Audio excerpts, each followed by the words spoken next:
Welcome to Mick and the Psychic, where we leave no stone unturned as we explore all things outside the apparent physical realm. There is no intent to teach or make you believe or disbelieve anything. It is just a safe space to listen and explore with us. So for this next episode, you have permission to open your heart and mind as you join myself and Xavier on this deep dive into the unknown.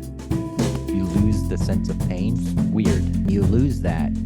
You almost want to come back to help, someone that has yet to pass over. Sometimes spirit stays until they do pass over, and they're together again, and then they choose to reincarnate again in the group.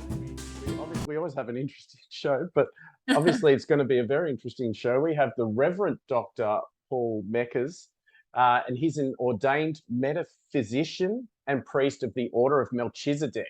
Wow, that's a big one, Order of Melchizedek. With more than 20 years of academic studies and research, he'd received his PhD in metaphysical science. So interesting. The Reverend Doctor founded and headed Claremont Paranormal Metaphysical Research Society. He's a speaker at conferences, podcasts, radio shows, even TV appearances on consciousness, the human condition, paranormal and anomalous phenomena. Resides in Claremont, Florida, I believe, still, hopefully. Oh, yeah. Great, which he continues to consult clients and other investigation groups as a certified paranormal investigator, parapsychologist, and certified EVP ITC technician with Claremont Paranormal. So awesome. Bit of ghost hunting going on there too. A certified medium with the American Spiritualist Association, which to me is just cheating if you're doing all this other stuff and you're a certified medium. He's been working on projects for all first responders called FRAPS, or First Responders Alliance for Paranormal Studies. That is frightening that you actually need to do something for them, because obviously they're seeing stuff. And he's on the Conscious Radio Network, hosting the weekly seance and unlocking mysteries of the universe. But today it's all about him. Reverend Dr. Paul, welcome to the show. And, where the hell do we start? Yeah, that's my first question. Anywhere. We can start anywhere. Anywhere paranormal. Yeah. Your stories, like how you all the things on your list that you've done. Like, I'd like to know a bit about your history. Really, to how did you get to where you are? Like, if you have a bit of something of your story you'd love to share about how you evolved from being a reverend, doctor, paranormal investigator. Love to know a bit more about you, because it's just such an interesting bio. I'd say the interesting part of it started, especially with the paranormal. Growing up, a lot of my friends, even strangers, would always come up to me and ask me questions out of the blue, and ghost questions, like, what are ghosts, and what I'm experiencing this, or I'm experiencing that, what do I do? And I'm like, you're asking a complete stranger. I don't know you. Yeah. Why are you asking me? Interesting. It's like I had this light bulb on my head, or a neon sign above my head. People, ask this guy if you're experiencing paranormal phenomenon. So it kind of, and getting into metaphysics, I'm now kind of going, maybe it's that shining light that we all have. We all have a specific skill, and the universe is going, this person is meant to do this. This person is meant to do that. And that shining light, that orb that we give out, people pick up on that, whether we realize it or not. Yeah. And yeah, we draw attention to our tribe, so to speak. And we don't need a business card. We don't, so to speak. So when that started happening, I started realizing this has got to be something that's meant to be. I've been experiencing unexplained events throughout my childhood, thinking it's normal. But then I'm like, well, not everybody sees ghosts or experiences this all the time, but it seems like I'm a magnet of random anomalies. So I decided to, back in 2012, after the divorce of my first marriage, I started reaching out to friends of mine that were practitioners in the metaphysical arts, or the sciences, and something told me I want to be a shaman, or I want to be a practitioner, a spiritual practitioner, and you know, with the credentials, so to speak. And with that turning point in my life, I found an institute here in the state of Florida that's internationally recognized, Institute of Metaphysical and Humanistic Science. And they teach about you, about the human condition. First, you learn about yourself and being comfortable with yourself. And that's what metaphysics is all about. That's where it all starts, is who are we? What are we? What are we made of? What are we all about? What's the meaning of life? Hence the Monty Python movie. All the small questions, yeah. Yeah. And learning about that and learning who you are and getting your own power back, and taking control of your life. And then you start getting into the psychology, human psychology. And then, if depending on where you want to go with the metaphysical aspect, I decided to go to the paranormal route. And starting to research the science of that. And to wrap it all up into one ball about the paranormal is paranormal would not exist if we didn't exist. So we are the human agent is the battery that powers paranormal phenomenon. If it wasn't for us, it wouldn't be a word. So yeah. Yeah. We're the maybe not the hidden link, maybe we're part of the source. Yeah. Yeah. It's And I like guess kinetic energy, reoccurrence, spontaneous psychokinesis. We're the battery of it. So well, without the experience, there's no experience in anything, I guess. Yeah. And we're spirit too. I tell people, you know, they're like, "Do you believe in spirits?" Yeah, we're spirit. We're essentially spirit. That's why we're part of the battery. We're part of that circuit that completes the circuit of communication with the other sides. Plural sides. I like that. Yeah. This is maybe a good chance to talk about like the Order of Melchizedek. Yeah. What's the deal with that? Can you explain that to us? The Order of Melchizedek is it's Melchizedek has been in the Bible. It's been taken out a lot of context. That Melchizedek is the order of the Christ consciousness. It also has been believed in many ancient texts going back before the Holy Bible of Christ himself. That was the holy order of the Christ consciousness. And the it's also it was named in Judaism and also in the ancient text of the Torah. That I've had a couple notes here because I don't want to lose some specifics, because when I get very specific, I kind of leave out some. You can't recite the Torah off the top, the whole Torah off the top of your head? No. Oh no, I might be able if I'm in like trance. Yeah, that's true. Okay, yeah. I have then done. that's not you anyway. I spoke in tongues several times, and people are like, okay, what were you talking? I don't know. No. Did you film it? No. Well, but like Abraham apparently was sustained by Melchizedek. Was offered wine. Sodom. Let's see. Let me get some more. I got so much stuff here. It's like, oh my gosh. But let's see.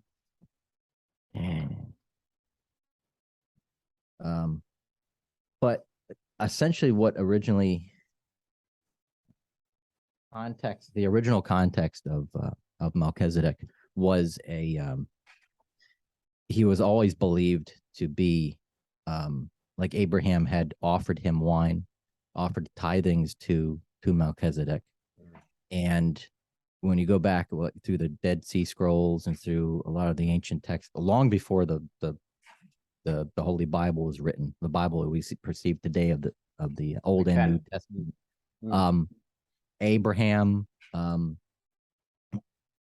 had offered tithings to Melchizedek, and the name was changed through many texts, many ancient texts, through the Council of Nicaea to Constantinople, and so when the spiritual group today, Melchizedek is referred to as the spiritual group of the Christ consciousness, of the original teachings of Christ, and it's not like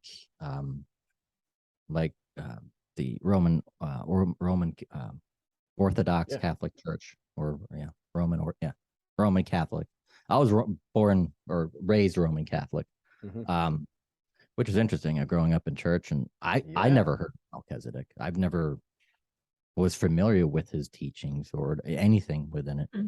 And it was it was a very strange character, wasn't he? Like, there's no explanation of really who or what he was. He just randomly popped up at different ages, throughout the Old Testament. Yeah. So they probably left it alone because they're like, he's busy. I don't know, yeah, above our pay grade. I don't know. yeah. Yeah. And they just left a lot of his teachings out. And it's like, well, the name itself is very synonymous with Christ. And even some of the other, I wouldn't say characters, but a lot of the names within Christianity also have been associated with Melchizedek. Like, I think he's also mentioned within some of the ancient texts that were taken out, such as the book of Enoch. Yeah, I was going to say, he pops up in Enoch. Methuselah. Japheth as well, maybe. Yeah. And like Methuselah, and well, Enoch was Methuselah. First it was Enoch, then Methuselah, then Moses. Because Moses was the great grandchild of Methuselah, and then Enoch was the father of Methuselah. So it's like a family line. But Daniel Chesborough, which is the founder of the holy,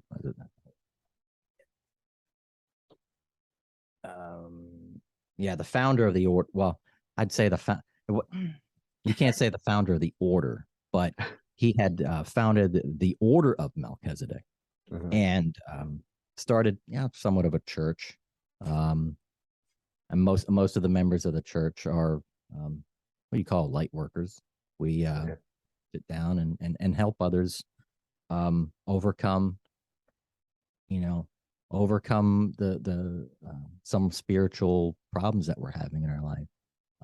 Seek out the Christ consciousness and help others find the path, find the light. We love interviewing experts from different fields about all things outside the apparent physical realm. And the one constant is that these phenomena are transmitted through energy. So we sought out and teamed up with Subtle Energy Science to bring to you, our listeners, energetically encoded technology you can use on your phone, laptop, computer, or tablet. turning your device into a powerful personal quantum energy tool. We're not the creators, nor are we qualified enough to explain it, but there is a mind-blowing number of scientific studies available on their website. We get to try the range ourselves so we can give an honest review. And from September to the start of December, we've got 20% off digital cannabis with promo code MATP-861. Now, this is not physical cannabis. It's the digital transmitted quantum energy source of cannabis. So you get the stress relief, the anti-inflammatory benefits, even mild euphoria without the negative effects or addiction. Although from experience, opening multiple files can result in lots of giggles and not getting much done. There's a symbol. One of the symbols of Melchizedek is I'll show the book cover for you that way. Yeah, great. Anybody who's looking for Try and describe it. Yeah, book that he had published, The Order of Melchizedek. Right. So it's almost like a planet and a... Yeah. So this right here symbolizes pulling the light, the light of the universe, the light of God, and funneling into the creation of humanity. Okay. I wonder So if that's why he was left. Sorry, I wonder if Okay. that's why he was kind of like left out of a lot of texts, because it seems like the light workers are the ones drawn to studying and learning about his teachings, or if that's how it works. Because I don't know anything about the Bible, let alone I'm pretty behind the eight balls. This is like all new to me. Next two of us. So yeah, I'm just like wondering, well, is that why he was left out of a lot of texts, because it had that sort of spiritual connotation where it didn't really fit in with the teachings that people who wrote everything wanted to go to the people, and so And this that's is the like thing something too, different. is, one of the first things that was stressed even during mediumship classes, when we have our weekly seances and stuff, or sit down and I wouldn't say learn the word or learn the book, but going through the curriculum of mediumship, learning the history and stuff. That was one thing about, because we'd learn all religions. We'd learn a little bit about everybody. Yeah, great. All the world religions. Yeah. And Christ would always come up because he was a medium. He was teaching everybody how to do this. He was one of the first. He wasn't the first medium, but he was one of the first most well-known mediums. And his work was today taken out of context. I mean, if you look at the Roman Catholic Church and you walk up to anybody and say, I'm a medium, they think you're doing the devil's work. So yes, that's right. Yep. but he was a medium. So do you within that order, is there any contact with the being Melchizedek? Like, I'm just trying to work out the link with Melchizedek. Like, why is it the order of Melchizedek? Is it a certain teaching that comes down specifically from that, like, lineage, or is it more of a symbol of Christ without it being Jesus Christ, so people get the wrong idea? Oh, It's pretty much the order of doing the light worker, Gotcha. being that light Okay. worker, being that Okay. consciousness of love and appreciation of all, of everybody. Gotcha. There is no Yeah. color, there is no race, there is no, everybody is equal. We are all, and the principle of one. We are all one consciousness. And understanding that and being in connection to that we all share the same mind, the same being. But we are all that separation, that what's that word I'm looking for? The illusion of separation is what gets us off track. And that's, I mean, we always think of we're always taught, like in Sunday school, as on the Catholic side, and within Christianity is, Christ teaches, love one another, love your neighbor. And then you learn about the 10 Commandments, thou shalt not do this, those are the basic. There's many more commandments out there but when you think about those commandments too, those laws, it's like, how many people are guilty of them? Almost a lot. People are guilty of them at least once in their life. But yeah, the order in and of itself, and I'm not sure if, I think the order was just the addition to the title, but Melchizedek itself is just taking that energy, and that's technically too what it is. It's Melchizedek, the energy. It's the universal energy, similar to a group of people or a society of people that are teaching and talking about the order of Pleiades, or the Pleiadians. There's an order out there that talks about that race of beings, extraterrestrial beings that are, that have this energy that they're trying to give to humanity, to help us evolve. What I feel too within some of my work is Melchizedek too is not truly an earth-based entered energy. Okay. It's a universal galactic energy. Right. And is continuously evolving in order to help mankind evolve, which we need. So yeah, we do. Cool. I'm gonna keep asking if you don't jump Go for in. it. I haven't got Xavier. something. Like it's like You have to ask. Yep. It's very interesting because what you're doing, you're really looking at the stuff that we see outside of the typical physical realm that still relates back to the typical physical realm. So where people are suffering, I guess spiritually, and that is kind of where we look at it. We look at duality. That's where we do suffer. Whereas singularity, we don't find that suffering. So do you find there's a correlation then between someone's own whatever spiritual path and then stuff that's happening in the spirit world around them? Like, studying metaphysics and looking at the paranormal. Is there an effect? Is there a communication between someone's own personal spiritual growth and stuff that goes on around them? Or is it just what's happening around it? Like what role?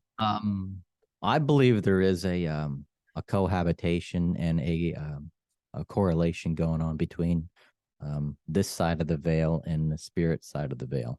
There's many different spheres out there and dimensions of the spiritual realm that are coexisting, and we are coexisting simultaneously all the time. And some people pick up on it, some people don't. Some people, and a lot of people ignore it.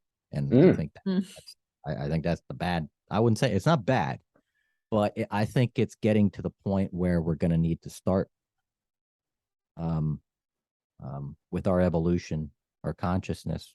We're getting to a point where a lot of people are starting to wake up. They're starting to realize that I'm experiencing this, known as synchronicities. I'm seeing 11:11 a lot on the clock, or 2:22, 3:33, or I was driving to work the other day and I had this epiphany and I linked it to something that happened a couple weeks ago. And a lot of people are starting to become conscious of very specific things that only they can quantify, and they're jolting them. They're going, what's going on? Like, how did that happen? Why did that happen? And I believe that is part of the other spheres and other realms of spirit that are helping us. They're always assisting us. The other realms, I feel, are always looking after us. They're kind of guiding us. They're kind of giving us a little direction here and there, especially if we ask for it. I mean, we've been doing it for thousands of years with prayer and meditation. It's not to say that every now and then they're just going to jump in and go, take a left and not a right.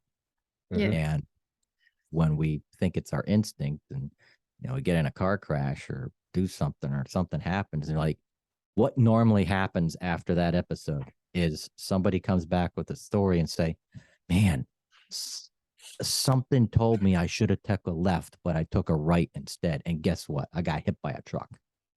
Oh, and how many people have a story where someone's told them, I've had a bad feeling about this, don't go, and they stay, and then something bad happens as well. Like, you hear those they stories did listen, a lot. yeah. With this synchronicities and signs and things that are coming up, you're saying that there's you're noticing there's like an evolution, or maybe a spiritual evolution of mankind where this is happening more. Is that just like something every generation says? Like, how you can see over time. You see over time where people say, young people don't listen anymore. They're always distracted. They want to do this and that. And then you read it, it's from the 1500s. And it's like, oh my God, that's something I say now. Like, is it like every generation says now is the time? Are we all like the Mayans with our calendar going, this is the calendar, this is the time, there's a big shift? Has there been a big shift, from 2012 and things? Has there been a significant shift in our evolution as humans, or can we measure that? Humans? Because a lot of people say it, but like, how do we actually know? Yeah, and I think that's where quantum physics is trying to jump in and kind of, there's two areas of quantum physics. You got the side that, works with the establishment, is only looking for it as a weapon. And then you got the other side that's going, something, we need to research this. Like, if it wasn't for science, we wouldn't have found out that the spirit has a weight, that it's immeasurable. And he found, I think it was like 8, I forget what the number. It's like 8 grams, that when the bot when the Yeah, I've when the heard all spirit different amounts. Yeah, it like was I've heard like 8 grams that the What? body's like, I what? haven't it heard weighs this. like 4 grams or whatever it is, 8 gram, whatever it is, and Yeah, everybody yeah, can 4 or 8 weigh and grams. you Like, can tell the difference. The spirit's like, yeah. And I Wow. guess it's really cool. they did some Yeah. some measurements on it and stuff like that, some control groups, and it's always been the same. It's like, Wow. When people are dying. yeah, Just, okay, yeah, right. cool. But Yeah. I think it's also becoming a little bit more evident nowadays because of our technology. 15, 20 years ago, I mean, a smartphone first came out, at least, yeah, about 15 years ago, the smartphone first came out. Now everybody's eyes are locked on it almost, it seems like 24/7. From the age of 3. Yeah. Yeah. And and I kind of relate this with some of the work I've done, and even some of the meditations I'll do is like I'll kind of like go into a state of meditation and kind of like go back in time and kind of go, let me see what it's like, what it was really like back in the Ooh, that's a times when fun there way was to no measure. electricity. Yeah. Okay. It was no, and back then people were aware. There was more people aware back then than there are now, because there was nothing better to do. Okay. I mean, look at the ancient Mayans. You have more time. Dark Yeah. skies, no electricity, didn't have the technology other than, learning to chart the stars in the skies. They had time to do that. And then, but now it's like we're busy, busy, busy, busy. So we We're have all more technology to distracted. distract us, but we also Yeah. have technology that can help us measure and try to track that Yeah. fact that we're actually more conscious. Yeah. We're more conscious, but more distracted at the same time. Yeah. And I feel spirit, our ancestors, our spirit guides, our archangels, everybody on the other sides, plural, is kind of going, the humans really need more help now than ever because they're so distracted. Okay. So you reckon they're inundating us more. And like Yeah. I've always seen it as they're dropping seeds and thoughts and vibrations out everywhere for us, and whoever's ready can pick it up. But I'm also torn between, we have lessons and things we're supposed to experience when we come here. So I feel like from when I've been doing this and connecting and helping people clear their stuff and all that, that more and more people are, the point of them coming is to learn to wake up and to gravitate towards these modalities and these learnings and understanding to open their minds.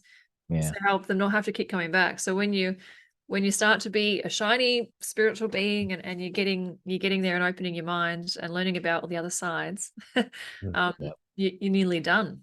You don't have to keep coming back soon. Like you're getting there. So, and I'm noticing that more and more with my clients. So I'm kind of agreeing with the fact that they're dropping more seeds, planting more seeds in people's minds to help them connect and go seeking their truth and getting to understand their bodies and how it all works and why we're here. Yeah. And the takeaway as far as what is the meaning of life, this should be at the end of the show, but not really. I'll just do it. I can wait for it. And not only that, but even in the order of Melchizedek and Christ and all the ascended masters out there, what is it really all about? What it's all about is it's obviously to be happy, but it's to not only help, it's about helping your fellow human being. We're here to help each other. We're here to assist each other and be of service to each other. That's what it's all about, is to be of service. It's my highest value, being of service. And it's, it's to assist, because we can't naturally, as within the animal kingdom, we're a social group. We're a tribe. We're a social group. That's biologically, that's what we are. At the top of the food chain, obviously. Maybe. Most of the time. You don't live in Australia, do you? Don't go swimming in North Queensland. You're not at the top of the food chain there. But yes, we are. Yeah, we do have alligators down We've here. got tools for that. Not like the Crocs. Yeah, you're in Florida, even a tiny spider here. You've got anacondas and alligators there, because you crazy people have too many pets. Yeah. What we the got heck? some snakes in South Florida that are about 20, 30 foot long. Here you got to look out for drop bears. You can keep Have you heard about drop bears in Australia? Yeah, we've got drop bears. We've got drop bears. They're the scary one. No one believes us about drop bears. I know. Yeah. Biggest killer in Australia, drop bears. But anyway, who is it that, like, if it's our role to help each other while we're here, I wonder, and you might not know this, I'm not asking you for all the secrets, because like you're not pretending to know. Yeah. But for what? What is the purpose of helping each other? For what? We all, and see, that's the interesting thing. That's what makes it fun. Is when we incarnate, we choose to incarnate back in the body. Why? It's in some of my meditations, I felt the energy. It was like, what I felt a couple of times that I've died. I felt that energy of leaving the body and being on the other side. And it's like, it's not that you're alone. It's because you lose the free will. Okay. You lose the aspect of free will, and to be able to feel the warmth of the sun coming up the next day. But you feel the love, you feel the energy of the other side of the veil, of the freeness. But there's an aspect of the free will that you do lose, of those choices that you make, of that next move of the chess game, and of the happiness and of the joy of life, of being alive, and pain. I mean, interestingly enough, when you're on the other side and you lose the sense of pain, it's weird. It's like hard to explain. Wow. And when you lose that, you almost want to come back. You're like, man, I want to go back to help, someone that has yet to pass over. So sometimes spirit stays until they do pass over, and they, they're together again, and then they choose to reincarnate again in the group. But at the same time too, like you ask, I was like, why would we want to come back and help each other? It's within this group that I believe that we do group reincarnate. Gotcha. Okay. That most of the people that are in your, lack of a better word, tribe here in this lifetime. Tribe, that most of the people that you have known in a past life. Yeah, I agree with that. They're soulmates. I feel a lot of people think the word soulmate means that, we were once married in the past life. Yeah, different. Yeah. Your siblings, your family, everybody. Like, we have lots. Yeah, everybody. Yeah. Your grandmother in a past life, or your mother in a past life, or a good friend in a past life, or your boss in a past life.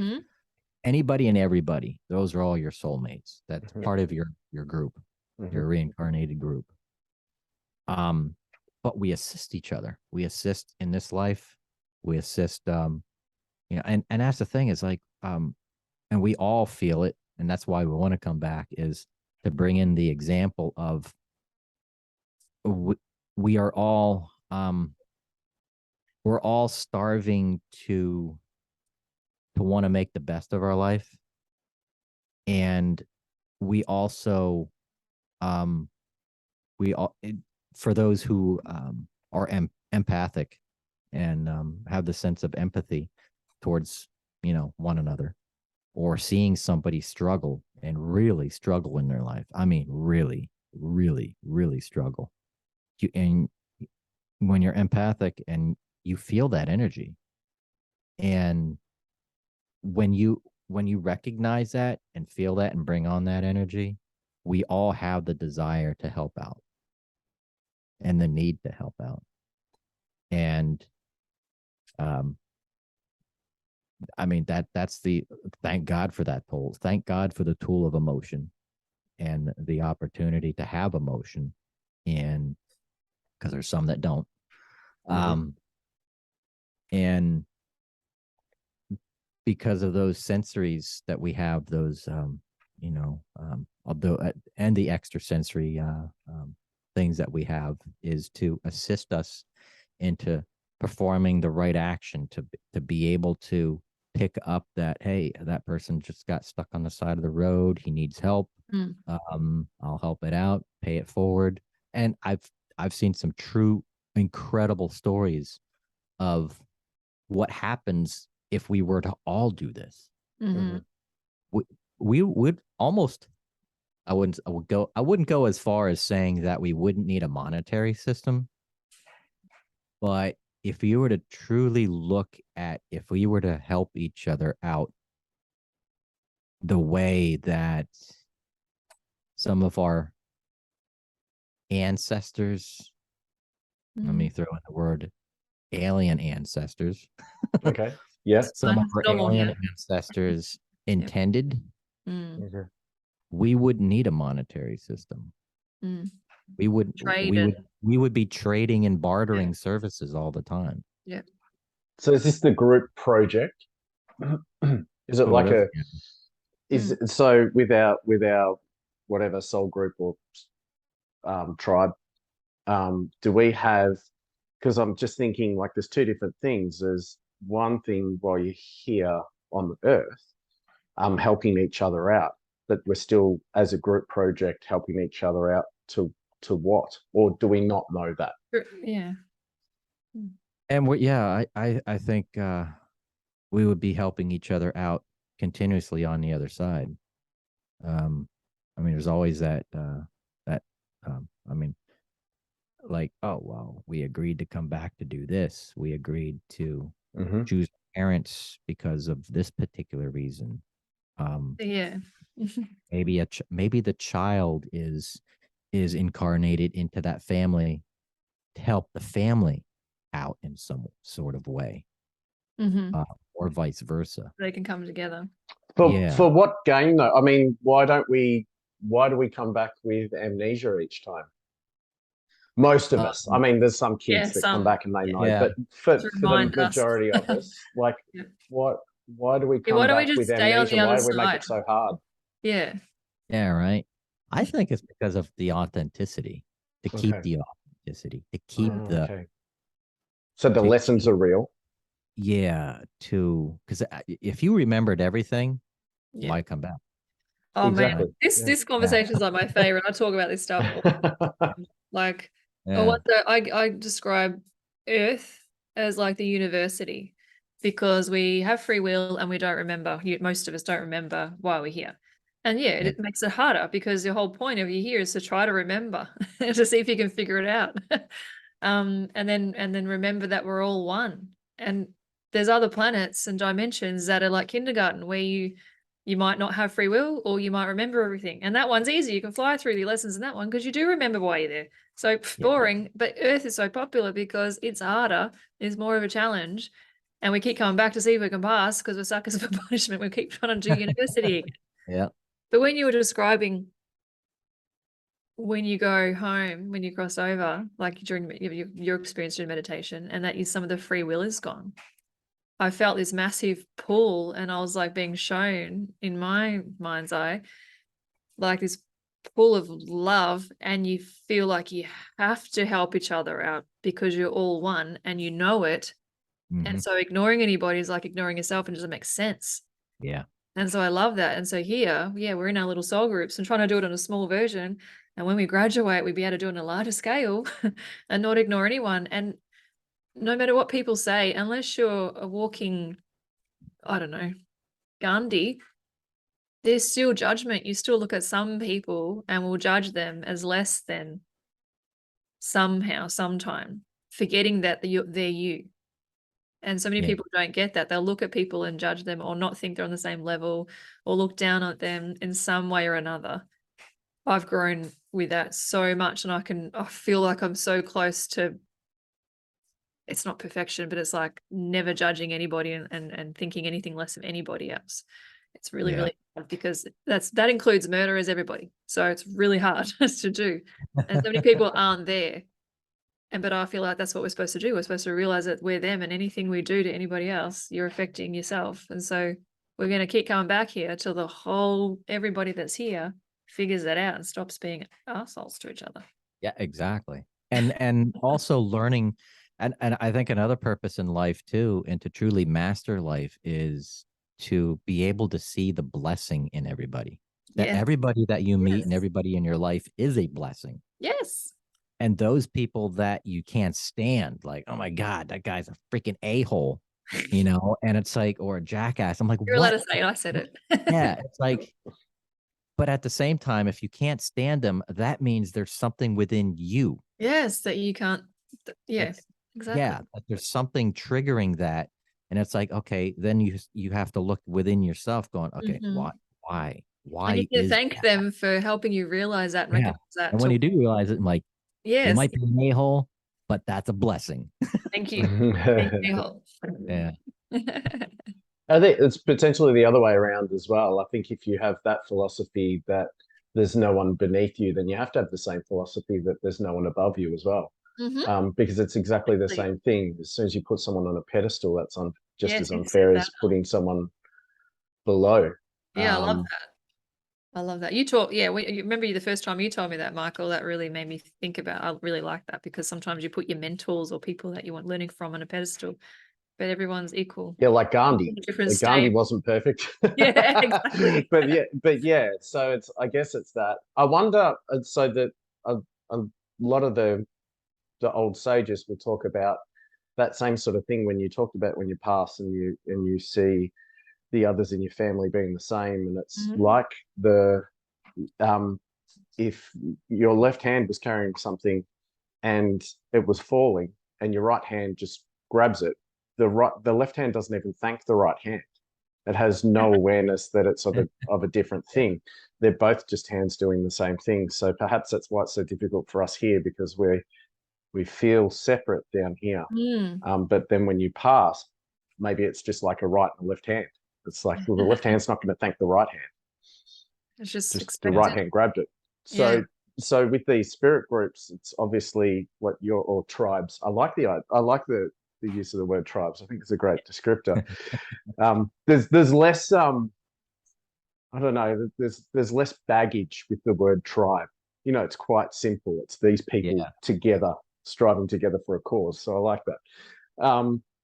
With that tribe, is it something where, like in your meditations, and oh my gosh, we're getting to this, with your meditations, is it something where when you pass, is that like being part of one big thing, or is, in your experience, is it where, passing over, you are still separate beings to some level on the other side as well?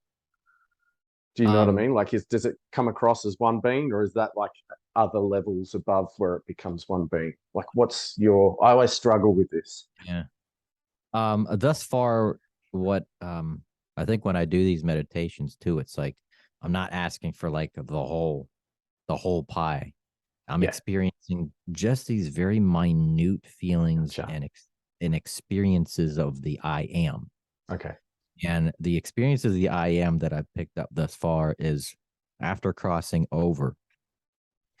The most interesting part is, and a lot of people, I stress this a lot, is we first have to start realizing our true identity, and we don't start waking up until we're face to face with our own mortality. As soon as we're face to face with our own mortality, then it seems like that's when people start waking up and start giving a crap, you know? It's just like, it seems like people like, oh wow, And they start to realize that life is a lot more delicate and a lot more worthwhile when you do start helping out people, regardless who they are, because you don't know if you're going to wake up the next day. And when some of these meditations that I've been in and being at that state of death and feeling that slow transition, and those stories that we hear on TV or see, in media that, they saw the white light and they crossed over. Yes, I had experienced those a little bit, but it was more like, okay, it was more of just feeling the transition, physically moving over to the other side. And then once I was over there, it was kind of like, okay, now what? But like, and then feeling the energy of the one, of the oneness of creation. And in other parts of my meditation, I felt like I was a singularity, this very infinitely tiny entity in this huge, and I felt the vastness of eternity, of space, time, everything, all of existence. And I'm sitting there and I'm like feeling that energy, feeling that space, that envelope of everything, and being aware of where I was in this eternity of space time, and going, I'm not sure if that was the understanding and measuring of the I am, but then experiencing that and going and perceiving it. And then going, wow, so this is what it is. This is where and what we are. But then we're infinite at the same time. And then I felt myself expand. And then being able to hear, feel, see, and experience everything going on at the same time simultaneously. It was almost as though I was hearing every conversation in the world going on simultaneously. Every conversation, every feeling, every emotion. I felt sadness, happiness, joy, envy. I felt all of that simultaneously. And it was like, is this the singularity that they call God? Or is this the part of the I am that we're all capable of doing? And and it didn't happen very long. It felt like it was going on for some time, but I think it was like only a few seconds, like 20, 30 seconds. And then irrelevant. And then I'm not sure if something distracted me, but it got to the point where I'm like, and then I came came out. I was like, got zipped back into the here now, and then it ended. And I was like, whoa, what just happened? I was about to ask you earlier, was it just what you get is like just enough for something to take back with you? But it sounds like not this time. It's probably a fair bit you can't bring back with you anyway. But it's interesting. They what's the term that netty, not this, not that. What is it? It's like, well, it's not this and it's not that. All you can point at is what it isn't. You can't from here point at what it is. So you kind of got that experience of the vastness of all. Did you get the answer? Is that you, or is that God, or was the answer just netty? It was it seemed like it was I think it was a little bit, the netty. Yeah. At the same time, it was like no idea. either the yes or the no. It's beyond It's yes or no. information that is needed at this particular time. If you really, that's the thing. If you ask God specific things or whatever, it's like asking the genie. Well, I'd like $100. Well, you better ask the right question or ask the right thing the right way and facilitate it correctly, because you might get the wrong thing. There's a commercial over here. Some guy was saying, a genie pops up. It's like, I'd like $100. What happens? He wakes up the next morning and there's 100 deer in his front yard. Yeah, that's right.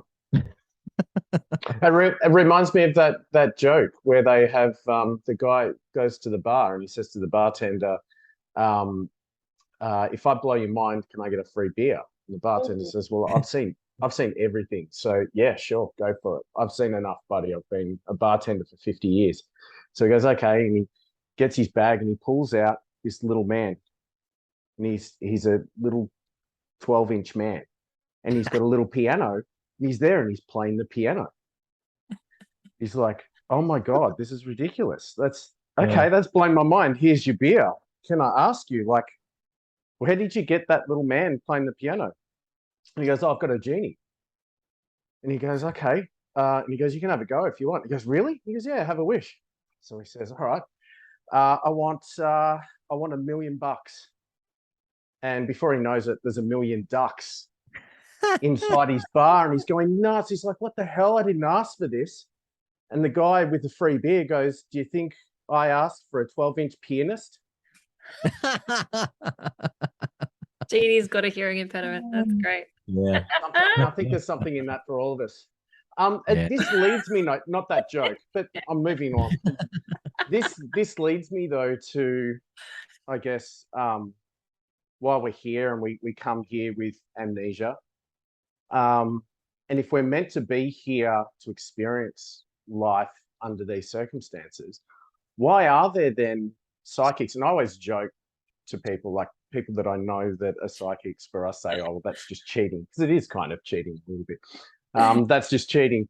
But is there some kind of honor in someone being completely spiritually unaware and living their life seriously as a person within this realm and never even considering the spiritual realm?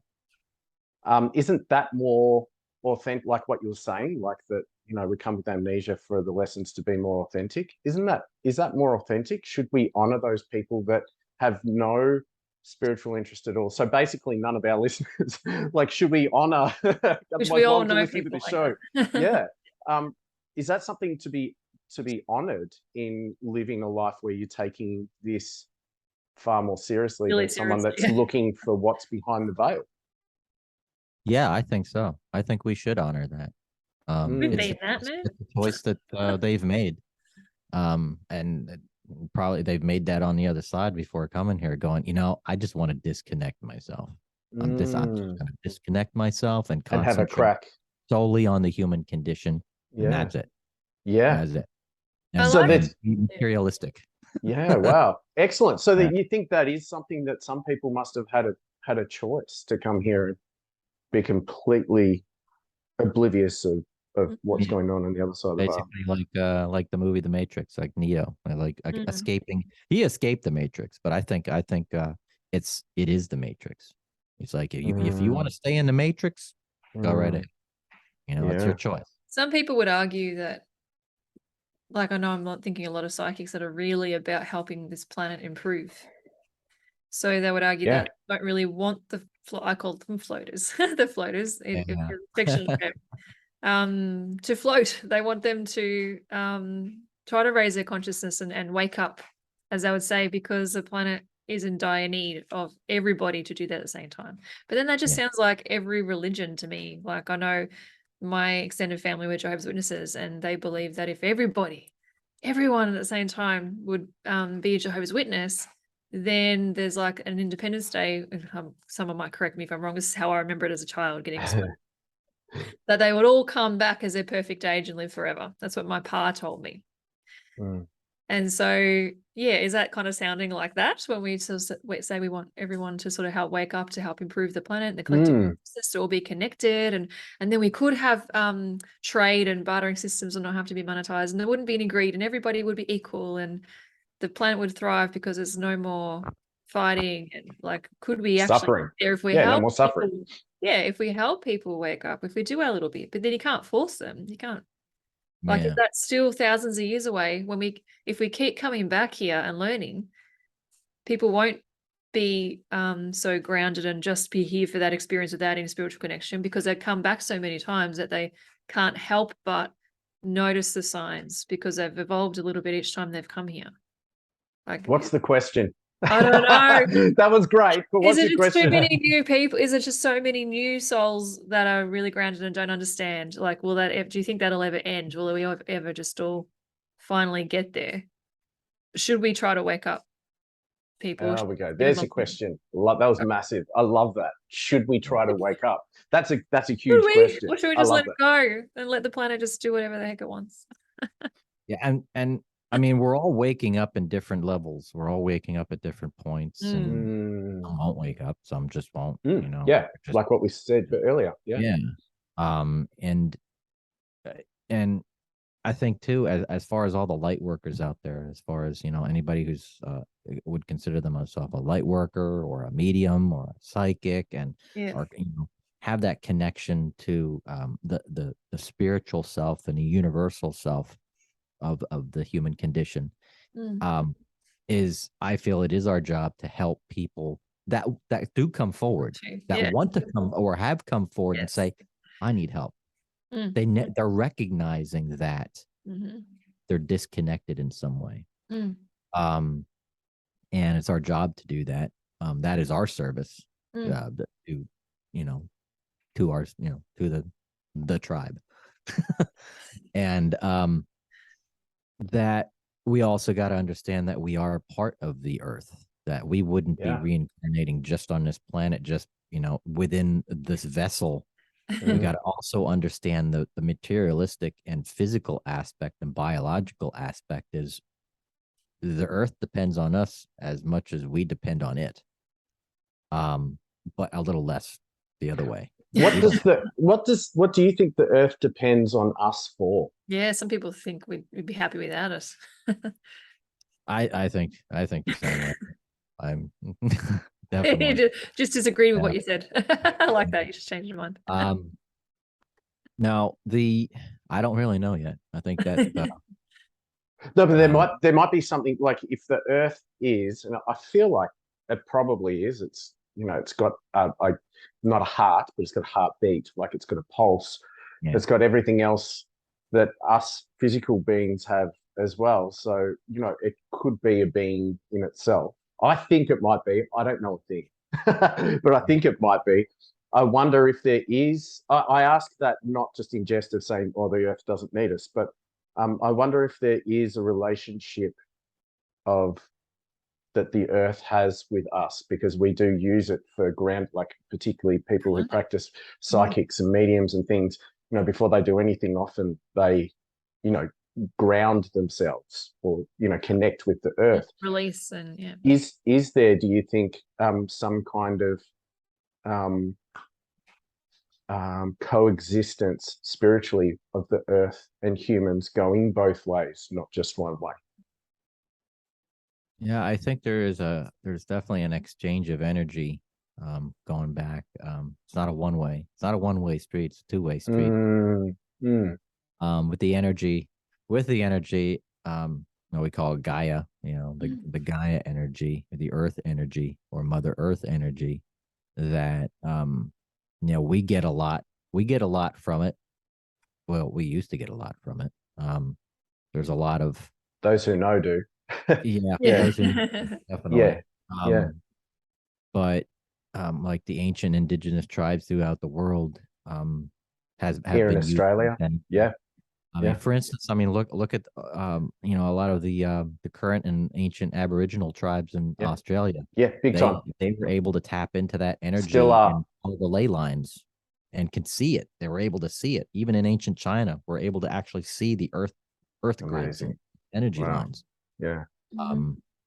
And with us, I just think we're the fleas on the dog's back. We are, but For sure. is there some kind of The symbiosis? flea's actually I guess? helpful. Yeah. I wonder if Yeah. there's a symbiotic relationship, at least spiritually, between, like, physically the Earth doesn't need us. Well, we are the Earth. Yeah. I mean, Yeah. we are just dirt, really. I mean, if we all left the planet, and you're like, oh well, we're just gonna go up to the space station that can all house us and Or stuff hang like out that. in Pallades. Yeah. I'm sure the Earth probably wouldn't care. They were like, all right, good, let me rest. But ready maybe for the next beings, conscious beings to come through, however that potentially happened or does happen. Mhm. And I think we also, especially now, I mean, look how much we're butchering the Earth. I mean, we're Oh, yeah. changing. Yeah. You know, people don't want to believe in weather manipulation and weather engineering and climate engineering. It's Yeah. been going on since the 60s. You've got Well, we at least do it accidentally. mining. Yeah. Yeah. You can buy Yeah. mini weather engineering things as a toy at shops, like to make clouds and rain. So Oh, if wow. they're selling it as a toy at a local, I think it was Aldi, Yeah.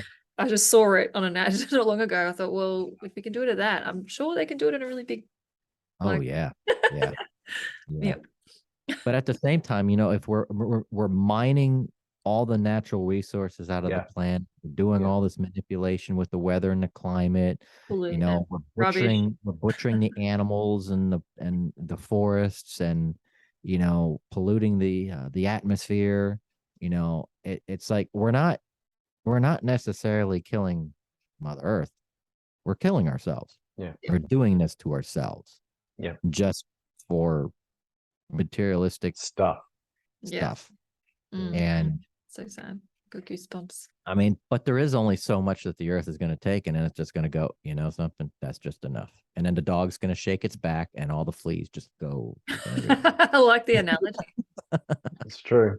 But even, I mean, we're completely hypocritical. Like, all of that is true, and I agree with it. And you see it quite symbolically in Australia, where we have very important spiritual places of our indigenous people here, where there's, 40,000-year-old caves where people have had spiritual worship that get completely blown up and mined under their feet Wow. through the use of just shifting some paperwork. That just happened in the last 2 years during COVID. Yeah.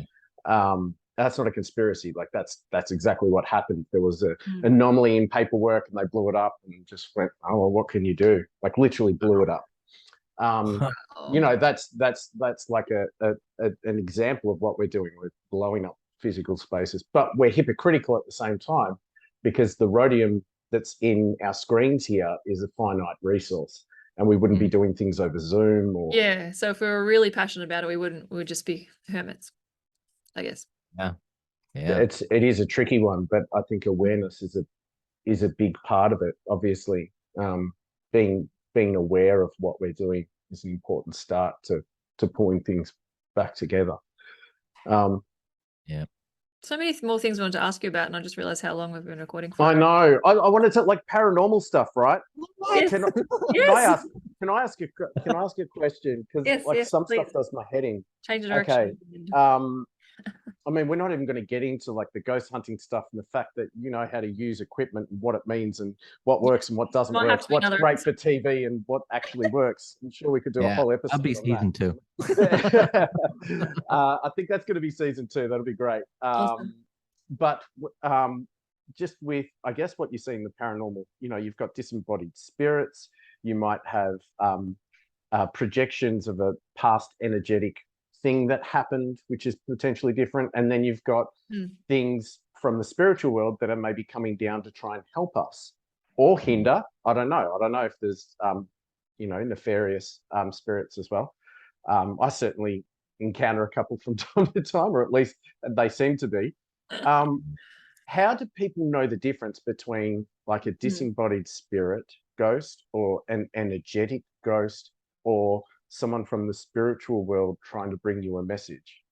Is there something that people can, is there some kind of hint out? This is such an expert question, but you're the expert. Is there some kind of hint or something there for people to think, to work out which paranormal thing is happening to them at this stage? Yeah. It's interesting that you asked that, Thanks for asking. That's a really good question. Okay. Okay. Well, we all hear about, was it poltergeists and oh well, something was flying across the room and whatnot. That episode or poltergeistic activity is has been researched to be at the age a part of the human agent, that we're also causing that. And it's not to discount spirit on the other side is not, and is not doing that. So they certainly are. They're just trying to get our attention. But spirit on the other side is always trying to get our attention, and it depends on the haunting or the information. I figure that if no matter what type of an event that's going on, any type of an anomaly or anomalous phenomenon, whether it's paranormal or not, but as we're stressing the paranormal aspect of it or the spirit aspect of it, there's always a message trying to come through. There's always some sort of a message, no matter what type of haunting is it. The simplest haunting is basically a repeat of an energy or an experience that a spirit is connected to before leaving body. My daughter's seen a couple of those. Yeah, that's just like that's replaying the events over and over and over again. So it's like a holographic. Yeah, that's how she explained it. What happened. Basically a hologram. Just repeating the moment that they passed away. It's whether it was a moment of their passing or a moment within their life when they were in body that was so incredibly awesome that when they crossed over, that energy was imprinted. It was footprinted there and imprinted, and we're picking up on it. And not everybody picks up on that. And I never see that stuff. You can have two people on that side of the room. You can have two people in that side of the room that go, "Did you see that?" And they're like, "Yeah, I saw that." But the other group doesn't see it. They don't. So it's. Do they see it because they're supposed to clear it? Sorry. What's that? Do they see it because they're supposed to clear it for that energy that's repeating it? Like they're supposed to help send it away, give us a peace? Or like, is that why they see it, maybe?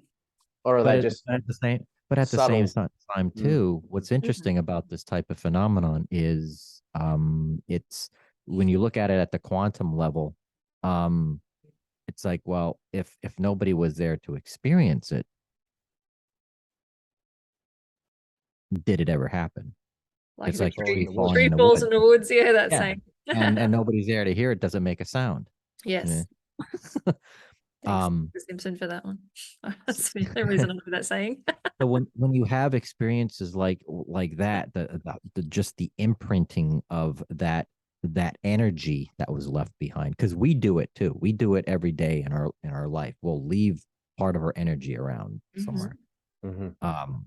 And it's kind of like, okay, you sat down in a seat for 5 minutes, and then somebody else, you leave, and then like 2 minutes later, somebody else sits down. So, oh, this chair's warm. Yeah, somebody just got out of it. Okay. Yeah. Now somebody who's psychic or has some sort of a psychic ability, we're all psychic. Sure. We'll have the feeling that, man, it feels this chair feels different, or and picks up on that person that just left. It wasn't a spirit that was, it was a spirit in body. There was an actual individual that sat down in that chair, and we picked on something about that chair. Or leaving, and we leave evidence of our energy around everywhere we go. Spirit does the same thing, but it can last a very long time. Gotcha. We don't, and I'm not sure if they've ever decided how long that actually happens, but within the ethers of time, space, and the universe and stuff, we always leave imprints of ourselves, of our personality or energy around. And then you have the other type of haunting, or do they have messages though, like those imprints, or are they just imprints? They're just imprints. Yeah. Okay. Cool. It's just that individual who was in body at one point was you're seeing the imagery of their energy, of their enthusiasm and their happiness, or Trauma fear, or or stress. Yeah. sadness. just significant emotional event, Mm. whatever it is. Yeah. Yep. Yeah. Yep. Or sadness, Strong like energy. Yeah. a woman roaming down, in a Victorian dress down the hallway, and goes through the wall because she's facing the sadness of the loss of her child, Yeah. Yeah. something like that, Could because it she's be Yeah. looking for a child. Could it Love be in a it. different location to where it actually happened? They just happened to event because I know I don't see many ghosty kind of things. I'll connect with spirit, but I don't see that stuff. Yeah. And one of my kids, at a young age, I remember her looking over my shoulder. She was going like this. She was about 3 or 4, and I'm like, what? And in our backyard, she saw like an English soldier, and she explained to me exactly he was wearing like a red jacket with gold buttons, and he had one of these black fluffy things on his head, like the helmet. Yeah. She said he was going down the stairs. He marched and he looked at me, and then he kept marching and he had a rifle. And she explained, and he was just going down, down, down. I thought, well, that wouldn't have happened there. Yeah. Like, I'm wondering why Might something have. happened in a different spot. Well, it could have. Yeah, who knows? But yeah, I just that was just a random. I thought, why would you see that I unless it's feel a spirit too guide that visiting? yeah. I feel too that we also draw certain energies Mm, to other spirits on the other side, and mediums do it all the time. yeah. Is if we are doing a reading for somebody, and because especially if it's everything's prearranged and I'm doing a reading for somebody, I Yeah. ask a day or two beforehand. I tell the person that I'm going to do a reading for, reach out over the Yes. course of the next couple days to those who have passed, family members who have passed in your life and stuff like that, to come forward. Yes. And if they have a message that they want to deliver, come forward on this particular day and stuff like that. And that kind of opens up the Yes. floodgate, Yep. opens up the door. Mhm. But then at the same Hmm. time too, there might be other energies and other spirits that are not necessarily part of the family, but are part of the soul group, the Ah, tribe. To the bring in, tribe. hoping, yeah, they can get through to their friends Yeah, or that something. come in and go, well, there's a soldier here. I'm like, there's nobody in my family that was a soldier. And maybe not, but they may have known somebody in your family, or they may have been a friend of the family of your Mm. ancestors, or spirit guides. Mm. Exactly. There you go. Sorry, you were saying though. So imprints are one thing. They don't have messages. What are some of the other ones? Imprints, you'll have direct spirits that are, I wouldn't say people say disembodied spirits. I go, well, yeah. I mean, we would be the embodied of them, but pretty much any other spirit out there, such as your ancestors. Those are the first ones I try to reach out to, is the ancestors. Most of the time, if there is a spirit that's trying to get your attention, moving objects in the house, or they move the keys from my room to the other room, Yeah. or just these very interesting synchronicities that like to play games and try to get your attention. Those are the first ones that are trying to get a message to you. Mhm. And are trying to like knock on the door going, hey, wait, wake up, I'm trying to tell you something, stuff like that. Yeah, right. And those are usually the first ones that try to come forward to try to give you a message. They're probably not trying to scare you, but if you don't understand it, it's going to freak you out. Yeah. But because And things that's move. usually our first Yeah. reaction, are for those who are in body, that freak out the most is, physiologically, our bodies, when spirit tries to come in through the veil and tries to get our attention, and we pick up on it, physiologically, our first reaction is our body. We feel the coldness. We'll feel the coldness. Our hair stands up on end, and we start to feel that. As soon that's the body's fight or flight mechanism. Yes. And we immediately get scared. We all do. I mean, that's part of the physiology of the human body. And then we just take everything out of context and think it's a demon. Oh, it's a demon. Or something's after me. Yep. And it's like, it's like it's the knee-jerk reaction instead of just going, okay, I go, stand back and go, okay, this is cool. What's the message? Just experience it. And just experience it, surrender and experience it. And some people don't ask the right question either. It's like, gotta ask the right question. It's like, if instead of saying, who are you, what do you want, you kind of, you got to ask the right questions. It's like, what is the message? Ask what the message is. What is, and I don't care who you are or what you are. I just want to know what is your message. And sometimes too, I feel some hauntings are also a sign of help, that spirits are reaching out to help, not only to help us, but for us to help them. People think it's a one-way street, but there's a lot of times too where spirit need this, even though they've crossed over and they can come through the veil and reach out to us. They'll reach out to us for help, going, I need you to get a message to somebody else, or I need you to, there's gold in the wall. I buried some gold. I buried the treasure, and I can't leave until someone does something with it. To inherit it. Really help you. Yep. Wow. And conversations like this just help people think about that kind of stuff, so they're not scared if something like this happens to them, because we talk about it. The more we talk about it, I think is wonderful. And that's the thing, is paying attention to the physiological aspects of the body, of of the human agent, when something does happen, when spirit does reach out to us. That doesn't happen when I'm giving messages or when spirit comes in to give me a message. No. Because you're expecting that, right? Is that a haunting when a medium is doing work and they're trying to get a message from spirit to to somebody? I'm going, yes and no. They are essentially coming through, giving a message. Being invited, though, I guess consent is a bit different, though, isn't it? Permission. And you're giving permission too. You're getting permission. And you're giving, because that's the thing too, is you also have to get permission. Otherwise, you got to get permission in order to deliver a message. But so you have that type of phenomenon, and then you have the classic haunting of,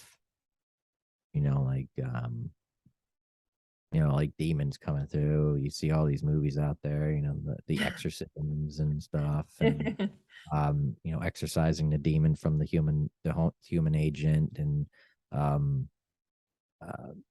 I mean, there's that part of the ballpark is rare. But the exception to that is what caused it. There's a cause. Got to see what actually caused it. And there has been a couple. I've had a couple cases where the individual experiencing some of this stuff, some of this demonic energy and really evil, nasty energy, is either the person was suffering from like some sort of a condition, paranoid schizophrenia, or they got involved in the wrong crowd. They started practicing, I wouldn't say witchcraft, but demonic, and really got into really bad stuff.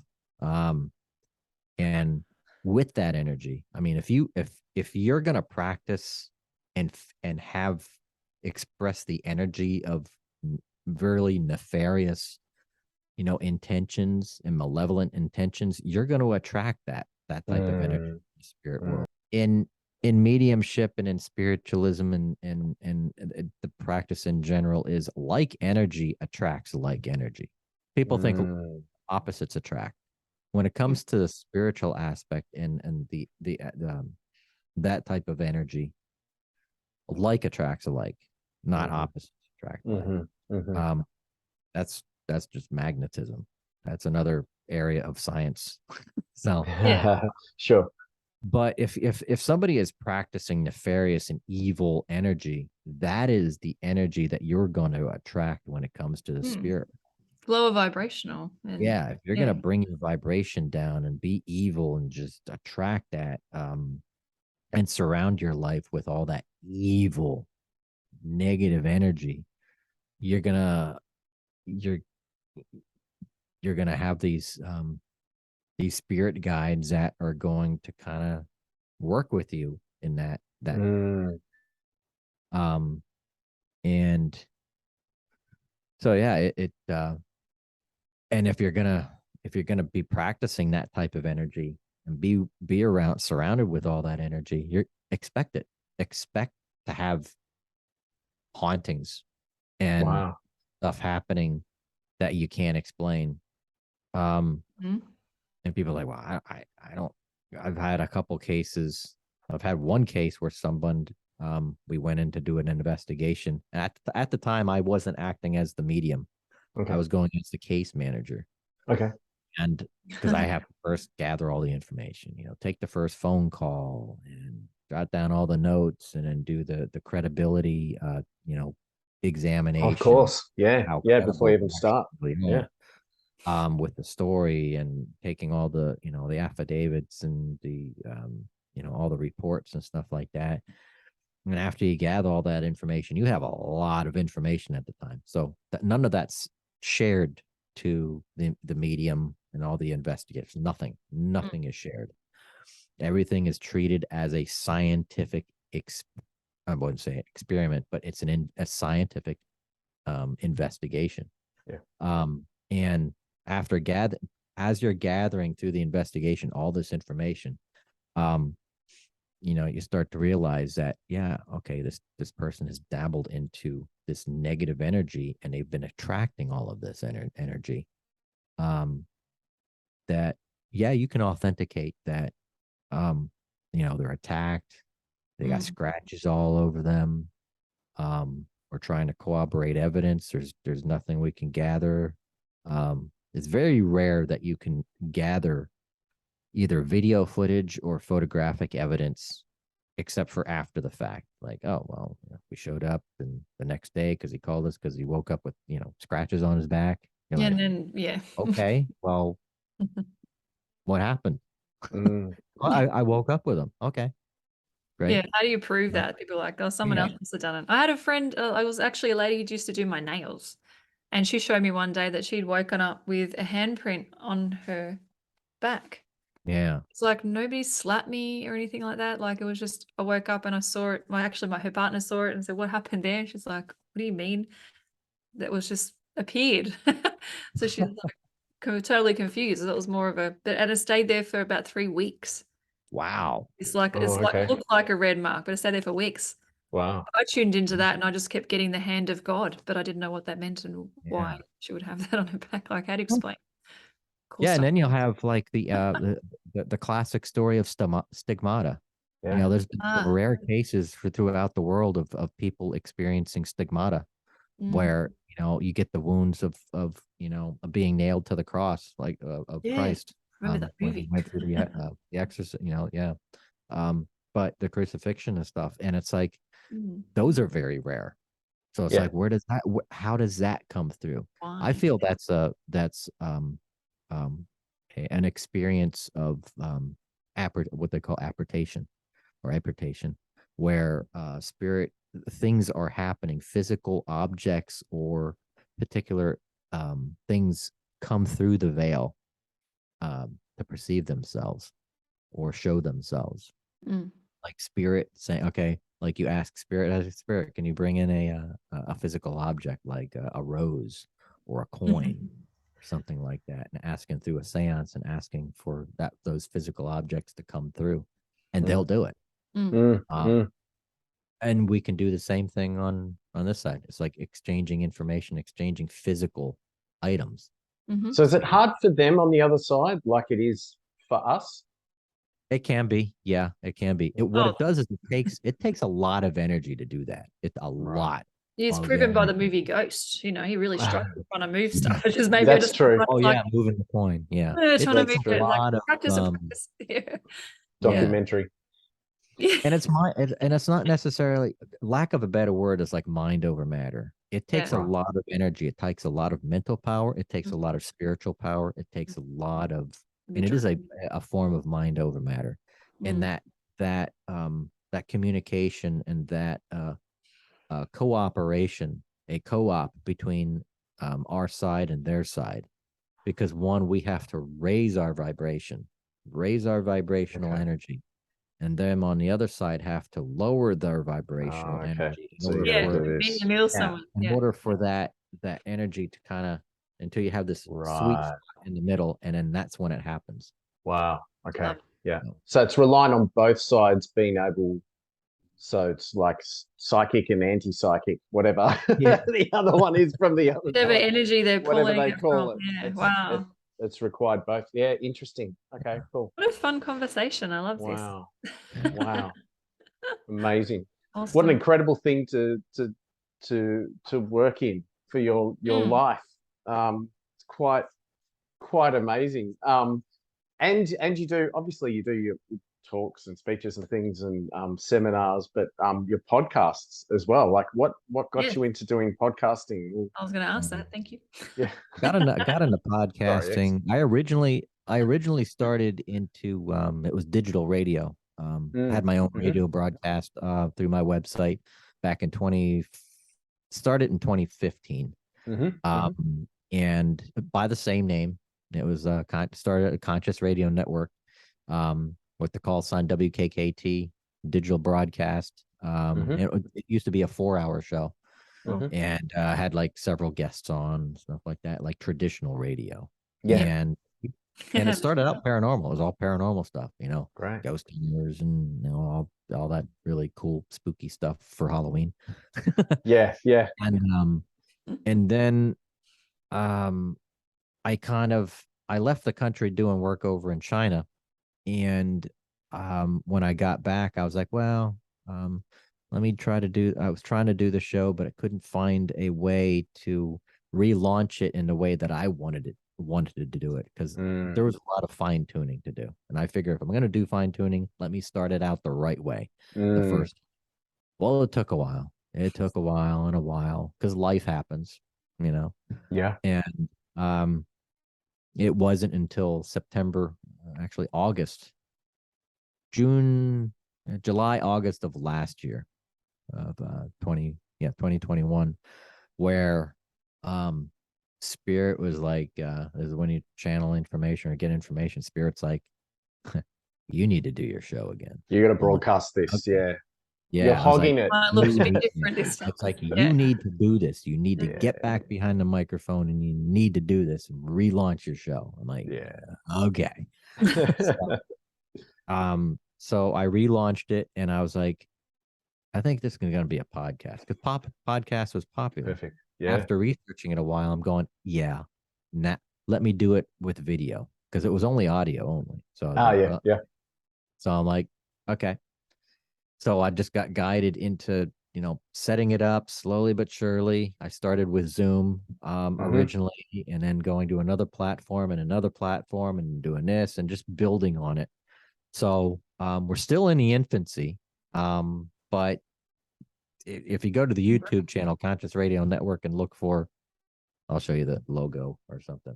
We'll have it in the show notes. We'll have a link in the show notes, because people will want to see it for sure. Because you do weekly seance as well, right? Weekly seance. Yeah, it's the show's called the Weekly Seance. Amazing. And people are like, man, you do a seance on the show? I'm like, not yet. Not yet. I mean, it might happen, but if it does happen, we'll have it on the Weekly Seance. And it's live, which is cool. Every Monday night. So for those in Australia, just remember, we're 15 minutes or not 15 hours, minutes. 15 hours behind you. Yeah, it's about 11 o'clock Tuesday, I think it was, because I was on the show, so you can find an interview with me. Yeah, of course. Yeah. Oh yeah, look for beautiful. For that logo. Love it. Yeah. That's lovely on the Conscious Radio Network. But Lots of interesting topics on there. We're scrolling it through there again before and like, oh my goodness, there's just past lives. We did past lives with you on a week ago. we've got one coming up next talking week, I think. about, extraterrestrial. Yeah.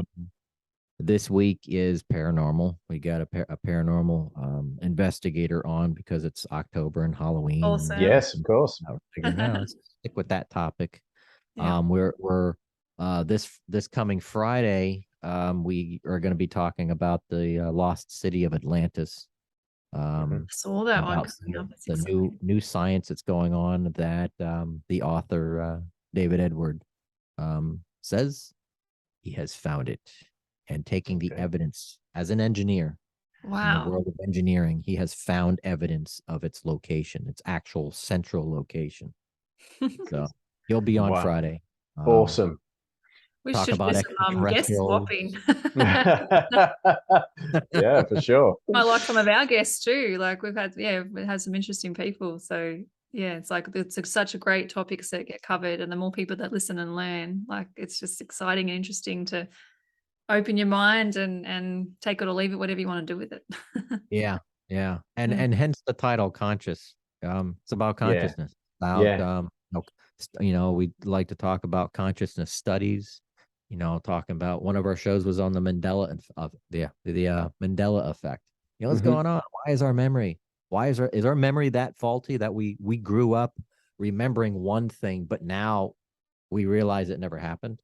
Yeah, amazing. Yeah. So, it's all the mysteries, and it's about paranormal, metaphysical, and the mysteries of the mind, space, and time. There's things that we experience every day in the human condition and go, why is this happening? How is it happening? What's going on? Exactly. So Awesome. Love it. That's great. Well, we've had an absolute ball having you on the show, and we'd love to have you back next season, and maybe we can fine tune in some other areas of expertise. There's so many questions. So I love it when there's like so much, and when we have more to talk about another time. So, and all our favorites we want to invite back for next season, because we're nearly finished this season. It's very exciting. Yeah. Thank you. So looking forward to sharing this this podcast with our listeners. It'll be really good, and they'll be able to find all the details of how to connect with you and check out your show as well in the notes. So God, yeah, I know I'm putting your show in my favorites from now on, so looking forward to it. So thank you so much for being on the show, and we look forward to speaking to you again. Awesome. Michael, thank you.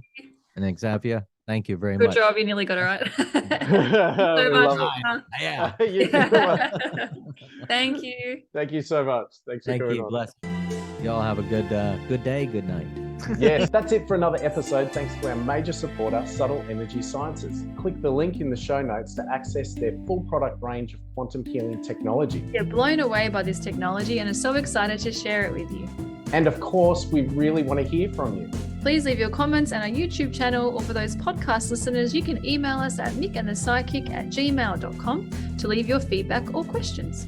I'm a certified hypnotherapist and timeline regression therapist.